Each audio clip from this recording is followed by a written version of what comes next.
Sir, ഈ പഹൽഗാം ഭീകരാക്രമണം പ്രധാനമന്ത്രി നരേന്ദ്രമോദിക്കുള്ള ഒരു മെസ്സേജാണ് പറയുന്നത് റോബർട്ട് വാദ്ര. എങ്ങനെ കാണാം? ഞാൻ ഈ വാദ്ര നമ്മുടെ ഒരു ഈ വീഡിയോ ഏജൻസി, എല്ലാ ടി വി ചാനലുകളൊക്കെ വീഡിയോ ഏജൻസി കൊടുക്കുമല്ലോ. അതെ അതെ. അവർക്ക് നൽകിയിട്ടുള്ള ഒരു ബൈറ്റ് ഞാൻ കണ്ടു വാദ്രയുടെ. അതിപ്പോൾ ദേശീയ തലത്തിൽ തന്നെ ആളുകൾ വാദ്രയെ വിമർശിച്ചുകൊണ്ടിരിക്കുകയാണ്. കാരണം മോദി വിരുദ്ധത, BJP വിരുദ്ധത, അതിനു പുറമെ ഹിന്ദു വിരുദ്ധത, ഇത് നിറഞ്ഞു നിൽക്കുന്ന വർത്തമാനമാണ് ഈ റോബർട്ട് വാദ്ര. പ്രിയങ്കയുടെ ഭർത്താവാണല്ലോ, വയനാട് MP പ്രിയങ്ക എന്ന് പറയണമല്ലോ, അവരുടെ ഭർത്താവ് പറഞ്ഞിരിക്കുന്നത്. അപ്പോൾ വാദ്ര പറഞ്ഞിരിക്കുന്നത് എന്താണെന്ന് വെച്ച് കഴിഞ്ഞാൽ, പഹൽഗാം ഭീകരർ മോദിക്ക് ഒരു സന്ദേശം നൽകുകയായിരുന്നു. മുസ്ലിങ്ങളും മറ്റ് ന്യൂനപക്ഷങ്ങളും ഇന്ത്യയിൽ ദുർബലരായി, അതിനുള്ള ഒരു പകരം ചോദിക്കൽ, അതിൻ്റെ സന്ദേശം അതായിരുന്നു പഹൽഗാമിൽ കണ്ടത്. ഭീകരർ ഇരകളുടെ മതം ചോദിച്ചല്ലോ, നിങ്ങൾ ഹിന്ദുവാണോ മുസ്ലിമാണോ എന്ന് ചോദിച്ചു. എന്നിട്ട് കലിമ ചൊല്ലിയവരെയൊക്കെ തിരിച്ചറിയാൻ വേണ്ടി അതെ കലിമ ചൊല്ലിക്കഴിഞ്ഞാൽ വെറുതെ വിടും. ഇനി നമ്മൾ ഹിന്ദുവായി ജീവിക്കണം എന്നുണ്ടെങ്കിൽ കലിമ അറിഞ്ഞിരിക്കണം എന്നുള്ള അവസ്ഥയാണ് ഇപ്പോൾ. അപ്പോൾ അങ്ങനെ ഐഡൻറ്റിറ്റി ചോദിച്ചത്, ഓരോരുത്തരോടും മതം ചോദിച്ചത്, ഹിന്ദുവാണോ എന്നൊക്കെ ചോദിച്ചത്, അത് മോദിക്കുള്ള സന്ദേശമായിരുന്നു. ഇതാണ് വാദ്ര പറയുന്നത്. കാരണം മുസ്ലിങ്ങൾ ഇവിടെ ദുർബലരായിരിക്കുന്നു. BJP വിരുദ്ധതയും ഹിന്ദു വിരുദ്ധതയുമാണ് ഈ വാദ്രയുടെ ഇതിൽ. കാരണം എന്താണെന്ന് വെച്ചാൽ വാദ്രയെ ED കുറേ മണിക്കൂറുകൾ 2 ദിവസം ചോദ്യം ചെയ്തിരുന്നല്ലോ അടുത്ത കാലത്ത്. അപ്പം അദ്ദേഹം BJP വിരുദ്ധനും ഹിന്ദു വിരുദ്ധനും ED വിരുദ്ധനും ഇന്ത്യ വിരുദ്ധനും ഒക്കെ ആകും. ഇന്ത്യക്കെതിരെയാണ് പോരാട്ടം എന്ന് രാഹുൽ ഗാന്ധി പറഞ്ഞിരുന്നില്ലേ അടുത്ത കാലത്ത്. അതിനെതിരെ കേസും ഉണ്ട്. അപ്പോൾ ഈ ഇന്ത്യയിലെ മതമൈത്രി എന്ന് പറയുന്നത്, ഇത്തരം സംഘടനകൾക്ക് ആ മതമൈത്രി കണ്ടിട്ട് തോന്നുന്നത് ഹിന്ദുക്കൾ മുസ്ലിങ്ങൾക്ക് പ്രശ്നം ഉണ്ടാക്കുന്നു എന്നാണ്. അതാണ് ഇന്ത്യയിലെ മതമൈത്രി എന്ന് വാദ്ര പുച്ഛിക്കുകയാണ്. മതമൈത്രി എന്നുള്ളത് കോമയിലിട്ടിട്ടാണ്. ഇന്ത്യയുടെ മതമൈത്രി ഇത്തരം സംഘടനകളെ കൊണ്ട് തോന്നിപ്പിക്കുന്നു ഹിന്ദുക്കൾ മുസ്ലിങ്ങൾക്ക് പ്രശ്നമുണ്ടാക്കുന്നു. എന്തുകൊണ്ട് ഇവർ മതം നോക്കി പഹൽഗാം ഭീകരർ? വാദ്ര പറയുക, ഹിന്ദു മുസ്ലിം ക്രിസ്ത്യൻ വേർതിരിവ് ഇവിടെ ഉണ്ടാക്കി, ഡിവിഷൻ. ഈസ്റ്ററിന് പള്ളികൾ കത്തിക്കുന്ന വീഡിയോ കണ്ടു.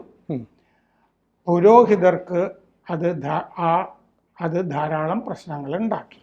വാദ്ര പറയുക, ഞാൻ ഈ സംസാരിക്കുന്നത് കുടുംബത്തിന് വേണ്ടിയിട്ടല്ല, തന്നെത്താനെ തോന്നിയിട്ട് പറയുന്നതാണ്. എന്ന് പറഞ്ഞാൽ അങ്ങനെ കുടുംബത്തിനും ഒന്നും വേണ്ടിയിട്ടല്ല, രാജ്യത്തിന് വേണ്ടി രാജ്യസ്നേഹം കൊണ്ടൊക്കെ സംസാരിക്കുന്നതാണ്. മോസ്കിൽ സർവേ നടത്തുന്നുണ്ട്, പ്രാർത്ഥന അങ്ങനെ വേണം ഇങ്ങനെ വേണം എന്നൊക്കെ പറയുന്നുണ്ട്. ഇതൊക്കെ മുസ്ലിം വിരുദ്ധതയാണെന്നും വാദ്ര പറയുന്നു. അപ്പോൾ ഇതിന് BJPയുടെ MP നിഷികാന്ത് ദുബെ ഉണ്ടല്ലോ, ഇത്തരം ഘട്ടങ്ങളൊക്കെ വരുമ്പോൾ നിഷികാന്ത് ദുബെ ഇറങ്ങും സുപ്രീം കോടതിക്കെതിരെയും ഒക്കെ. വാദ്ര പറയുന്നത് കേട്ടിട്ട് നിഷികാന്ത് ദുബെ അതിനെ തീക്ഷ്ണമായി വിമർശിച്ച് രംഗത്ത് വന്നിട്ടുണ്ട്. നിഷികാന്ത് ദുബെ പറഞ്ഞു, ഈ ദുഃഖം തളം കെട്ടി നിൽക്കുന്ന അവസ്ഥയിലും ഗാന്ധി കുടുംബം കാണുന്നത് മുസ്ലിങ്ങളെ മാത്രമാണ്. ഈ മനോഭാവം ആണ് വെറുപ്പിൻ്റെ വിത്തുകൾ മുളപ്പിക്കുന്നത്. സനാതന ധർമ്മം കൊണ്ടാണ് കന്യാകുമാരി മുതൽ കശ്മീർ വരെ ഐക്യം നിലനിൽക്കുന്നത്. ഷാർപ്പായുള്ളൊരു പ്രസ്താവനയാണെന്ന് തന്നെ പറയാം നിലനിൽക്കുന്നത്. അപ്പോൾ ഭീകരരും അവരുടെ രക്ഷകരുമൊക്കെ താമസിയാതെ അവസാനിക്കും. ഇന്ത്യക്ക് പുറത്തുള്ള ശത്രുക്കളും അകത്തുള്ള ശത്രുക്കളും മുസ്ലിങ്ങളെ പ്രകോപിപ്പിക്കുന്നവരാണ്, അവരും നശിക്കും എന്ന് ദുബെ പറഞ്ഞിട്ടുണ്ട്. ഗൗരവ് ഭാട്ടിയ പറഞ്ഞിട്ടുണ്ട്, BJP വക്താവ്. രാഹുൽ തല കുനിക്കട്ടെ, 28 പേർ കൊല്ലപ്പെട്ടപ്പോൾ വെറുപ്പിൻ്റെ വിത്തുകൾ മുളപ്പിക്കുകയാണ് രാഹുലിൻ്റെ കുടുംബത്തിൽ നിന്നൊരാൾ. അപ്പോൾ മുമ്പെങ്ങും ഇല്ലാത്ത പോലെ ഇത്തവണ ഇങ്ങനെ ഒരു ആക്രമണം നടന്നപ്പോൾ രാഹുൽ ഗാന്ധി അതുപോലെ തന്നെ ഖാർഗെയൊക്കെ അതിനെ എതിർത്തുകൊണ്ട് അല്ലെങ്കിൽ ഇന്ത്യൻ ജനതയ്ക്ക് നേരെയുള്ള ആക്രമണമാണെന്നൊക്കെ പറഞ്ഞു. അപ്പോൾ ഇവർ ഇങ്ങനെ അനുകൂലിക്കുമ്പോൾ എന്നെ പിന്നെ അവിടുന്ന് മറ്റൊരാൾ ഇങ്ങോട്ട് വന്ന് എതിർത്ത് പറയാമെന്ന് പറഞ്ഞിട്ട് വാദ്രയെ കൊണ്ട് ഇനി പറയിപ്പിക്കുന്നതാണെങ്കിലോ? വാദ്ര അയാൾ ഈ സ്വയം പറയുന്നതാണെന്ന് പറയുന്നതിൻ്റെ അകത്ത് കുറച്ച് കാര്യമുണ്ട്. കഴിഞ്ഞ ലോക്സഭാ തിരഞ്ഞെടുപ്പ് കാലത്ത് അയാൾക്ക് സ്ഥാനാർത്ഥിയാകണമെന്ന് മോഹം ഉണ്ടായിരുന്നു. എല്ലാവരുടെ നിർബന്ധിച്ചാൽ ഞാൻ നിൽക്കാന്ന് പറഞ്ഞിരുന്നു. മാത്രമല്ല കുടുംബത്തിൻ്റെ അകത്ത് ഈ വാദ്ര കുറച്ച് തർക്കങ്ങൾ ഉണ്ടാക്കിയെന്ന് റിപ്പോർട്ടും ഉണ്ടായിരുന്നു. അതെ, കാരണം ഈ പ്രിയങ്ക വയനാട്ടിൽ മത്സരിക്കുന്നില്ല എങ്കിൽ, വയനാട്ടിൽ നിന്ന് 2 സ്ഥലത്ത് മത്സരിച്ചു രാഹുല്, വയനാട് നിലനിർത്തുന്നില്ല അല്ലേ എന്ന് തീരുമാനിച്ചു എങ്കിൽ മറ്റേ വാദ്രയ്ക്ക് മത്സരിക്കണം എന്ന് ആഗ്രഹം ഉണ്ടായിട്ട് ആ കാലത്ത് ഏഷ്യനെറ്റിന് പ്രശാന്ത് രഘുവംശത്തിനോട് അഭിമുഖമൊക്കെ കൊടുക്കുകയൊക്കെ ചെയ്തെന്നൊക്കെ കണ്ടിട്ടില്ല. അതെ, വേണമെങ്കിൽ ഞാൻ മത്സരിക്കാം അല്ലേ, ഞാൻ തയ്യാറാണ്. എന്നിട്ട് വാദ്ര പറഞ്ഞു ജനങ്ങൾ ഞാൻ രാഷ്ട്രീയത്തിൽ ഇറങ്ങണം എന്ന് ആഗ്രഹിക്കുന്നു. അതെ, അങ്ങനെ പറഞ്ഞിരുന്നു. ജനങ്ങൾക്ക് വലിയ താല്പര്യമാണല്ലോ ഇയാള് വരണം, പ്രധാനമന്ത്രി ആകണം എന്നൊക്കെ വിചാരിച്ചിരിക്കുകയാണല്ലോ ജനം. അപ്പൊ ഇപ്പോ ഇയാള് ഈ പഹൽഗാമില് ഹിന്ദു കൂട്ടക്കൊല നടന്നപ്പോഴും അതിന് ഇയാള് പറഞ്ഞിരിക്കുന്നത് ആ ഭീകരരുടെ പക്ഷം ചേർന്നിട്ടാണ് പറഞ്ഞിരിക്കുന്നത്. ആ ഭീകരര് മോദിക്കൊരു സന്ദേശം കൊടുത്തതിൽ ആഹ്ലാദവാനാണ് ഇയാൾ.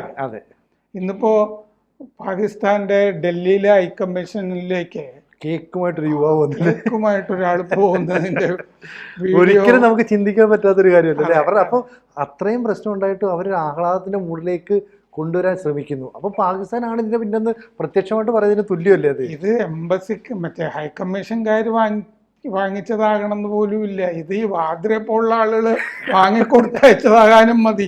അവരൊന്നും അറിയണ്ടല്ലോ. വല്ലാത്തൊരു കുടുംബമാണല്ലോ ഈ നെഹ്റു ഗാന്ധി കുടുംബം എന്ന് അവകാശപ്പെടുന്ന നെഹ്റു കുടുംബം. അതെ, കാരണം ബാബറിന്റെ ഖബറിൽ പോയിട്ട് തലമുറകളായിട്ട് ഇങ്ങനെ മറ്റേ ദീപശിഖ കൈമാറി അവരവിടെ പോയി തലകുനിക്കുന്നൊക്കെ ഉണ്ട്. ഇതിന്റെയൊക്കെ പുറകിലുള്ള രഹസ്യങ്ങളും ഒക്കെ.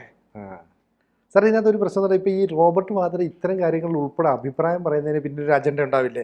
കാരണം ഞാൻ ഇത്തരം കാര്യങ്ങളിലൊക്കെ നിലപാട് പറഞ്ഞാൽ അതും വിവാദമാകാവുന്ന പ്രസ്താവനകൾ നടത്തിയാലേ അയാൾ ശ്രദ്ധിക്കപ്പെടുകയുള്ളൂ. അതും ഈ രാഷ്ട്രീയത്തിലേക്ക് കാലെടുത്ത് വെക്കുന്നതിൻ്റെ ഒരു നീക്കമായിട്ട് നമുക്ക് വിലയിരുത്തിക്കൂടെ? അദ്ദേഹം ഒരു നിർണായക ഘട്ടത്തിൽ, രാജ്യത്തിൻ്റെ നിർണായക ഘട്ടത്തിൽ പ്രതികരിക്കേണ്ട ആളാണെന്ന് അയാൾ സ്വയം കരുതുന്നു. അതുകൊണ്ടാണ് ഇനിയിപ്പോൾ അയാളുടെ വീട്ടിലേക്ക് തന്നെ പോകുന്നില്ലല്ലോ, അയാളൊരു ഫോൺ ഏഷ്യാനെറ്റിലേക്കും പോവില്ലല്ലോ. അപ്പൊ എനിക്ക് കുറച്ച് കാര്യങ്ങൾ പറയാനുണ്ട് എന്ന് പറഞ്ഞിട്ട് ഇവര് ചെന്നതാണെന്ന് ഭാവിക്കാൻ വേണ്ടി ചിലപ്പോൾ നിന്ന് സംസാരിക്കുകയൊക്കെ ചെയ്യും. അപ്രതീക്ഷിതമായി വന്നു. ചില ആളുകള് ചില വഴിയിലൊക്കെ നിന്ന് സംസാരിക്കുകയൊക്കെ ചെയ്യുന്ന കണ്ടിട്ടില്ല. ദിലീപിനൊരു പ്രശ്നം ഉണ്ടായപ്പോ വേറൊരു നടൻ റോഡിൽ നിന്ന് ഈ പച്ചിലയുടെ കിടക്ക് നിന്നൊക്കെ സംസാരിക്കുന്ന കണ്ടില്ല. അതുപോലെയൊക്കെ ഇവര് ചെയ്യും. ഇതൊക്കെ ആളുകൾക്ക് മനസ്സിലാവുകയും ചെയ്യും. പക്ഷെ ആത്യന്തികമായിട്ട് ഇത് വീണ്ടും ഈ പറയുന്ന ഇന്ത്യക്കെതിരെയുള്ള ആക്രമണമാണെന്നോ അല്ലെങ്കിൽ ഈ ഹിന്ദുക്കളുടെ ഭൂരിപക്ഷത്തെ ഇല്ലാതാക്കാനുള്ള ശ്രമമാണെന്നോ എന്നുള്ള രീതിയിലുള്ള വിമർശനം നടത്തിയ വാദ്രയുടെ ഈ സംസാരത്തിന്റെ ഇടയിൽ ഒരിടത്തും ഞാൻ ഇതിനെ അപലപിക്കുന്നു എന്ന് അയാൾ പറഞ്ഞില്ല. ഒരു വാക്ക് പോലും അങ്ങനെ പറഞ്ഞേയില്ല. അയാൾ പറഞ്ഞത് മുഴുവൻ ഇത് മോദിക്കുള്ള സന്ദേശമാണ്, മോദി ന്യൂനപക്ഷത്തിനെതിരാണ്, ഹിന്ദുക്കൾ ന്യൂനപക്ഷത്തിനെതിരാണ്, അതുകൊണ്ട് ആണ് ഇത് സംഭവിച്ചിരിക്കുന്നത്, അതുകൊണ്ടാണ് അവർ നിങ്ങളുടെ മതമേതാണ് എന്ന് ഓരോരുത്തരോടും ചോദിച്ചത് എന്നാണ് ഇതിൻ്റെ അകത്ത് വാദ്ര തുടർച്ചയായി പറഞ്ഞുകൊണ്ടിരിക്കുന്നത്. വാദ്രയ്ക്ക് ആര് പറഞ്ഞു കൊടുത്താണെന്ന് അറിയില്ല. ഈ ഐഡന്റിറ്റി എന്തുകൊണ്ട് ചോദിച്ചു, ഐഡന്റിറ്റി എന്നാണ് പറഞ്ഞുകൊണ്ടിരുന്നത്.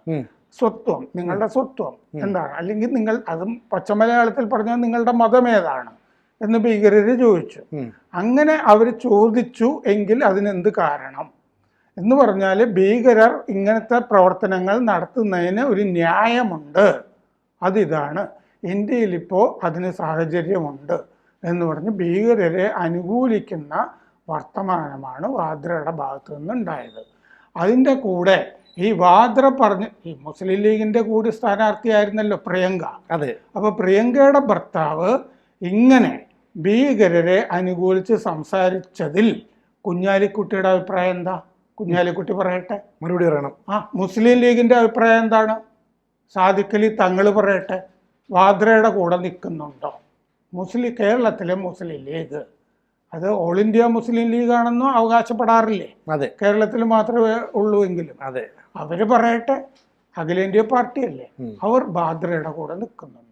സാർ ഒരു സംശയമുണ്ട്. ഇത് റെസിസ്റ്റൻസ് ഫ്രണ്ട് എന്ന് പറയുന്ന ഈ ഭീകര സംഘടനയിലെ ഒരു തീവ്രവാദി പല്ലവി എന്ന് പറയുന്ന സ്വന്തം ഭർത്താവ് മരിച്ചു കിടക്കുമ്പോൾ ആ സ്ത്രീയോട് എന്നെ കൂടെ കൊല്ലാൻ പറഞ്ഞു. അന്ന് അവർ പറഞ്ഞപ്പോൾ നിങ്ങൾ പോയി മോദിയോട് പറ, ഞാൻ നിങ്ങളെ കൊല്ലുന്നില്ല, നിങ്ങൾ പോയി മോദിയോട് പറയും. അതുപോലല്ലേ ഈ വാദ്ര പറയുന്നത്? രണ്ടും പറയുന്ന ഒരേ സാധനം തന്നെ. അതെ, ഭീകരവാദികളുടെ വർത്തമാനം തന്നെയാണ് വാദ്ര പറഞ്ഞത്. മോദിക്കുള്ള സന്ദേശം ഇന്ന് കൊല്ലുമ്പോ പല്ലവിയോട് അല്ലേ, ഭർത്താവിനെ കൊല്ലുമ്പോ പല്ലവിയോട്, കർണാടകയിൽ നിന്നുള്ള അല്ലെ, മഞ്ജുനാഥിന്റെ മഞ്ജുനാഥിന്റെ ഭാര്യയാണ് പല്ലവി. അപ്പൊ മഞ്ജുനാഥ് അവര് തലേന്ന് ധാൽ തടാകത്തില് ബോട്ടിംഗ് ഒക്കെ നടത്തിയവരാണ്. അപ്പോ മഞ്ജുനാഥിനെ കൊല്ലുമ്പോ ഭാര്യ പല്ലവിയോട് ഭീകരൻ പറഞ്ഞു, മോദിയോട് പോയി പറയ് നിന്നെ ഞങ്ങൾ കൊല്ലുന്നില്ലാണ്. അപ്പോൾ മോദിയോട് പറയ് എന്ന് ഭീകരൻ പറഞ്ഞു തന്നെയാണ് വാദ്രയും പറയുന്നത്. മോദിക്കുള്ള സന്ദേശമാണ്. കൂടുതൽ വാർത്തകളും വിശേഷങ്ങളും നിങ്ങളിലേക്ക് എത്താൻ ABC മലയാളം സബ്സ്ക്രൈബ് ചെയ്യുക, ബെൽബട്ടനും അമർത്തുക.